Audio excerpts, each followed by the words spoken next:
Da, știți că am postat un video în care am frărit-o pe Alice și am jefit-o.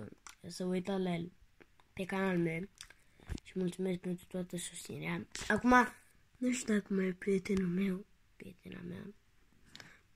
Da, asta e testuleț ce am făcut.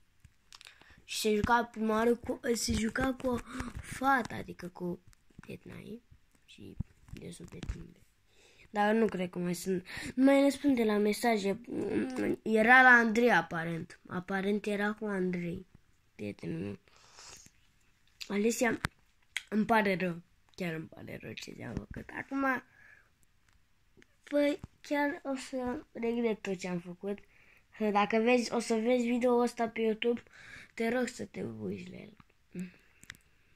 Regret ce am făcut. Dar era pentru canalul meu. Dacă îl jefuiesc pe Andrei, se supără pe mine și nu mai e prietenul meu. Așa că să nu-mi dați idei în comentarii ceva să mai jefuiesc pe alții, că nu știu ce v-a plăcut. Nu, să nu mai îmi dați idei de astea. Asta a fost ideea mea, ca să fac un video, ca să vă placă, să vedem. Dar să nu dați idei altele. Nu să vă ascult ideile. O să vă dau dislike.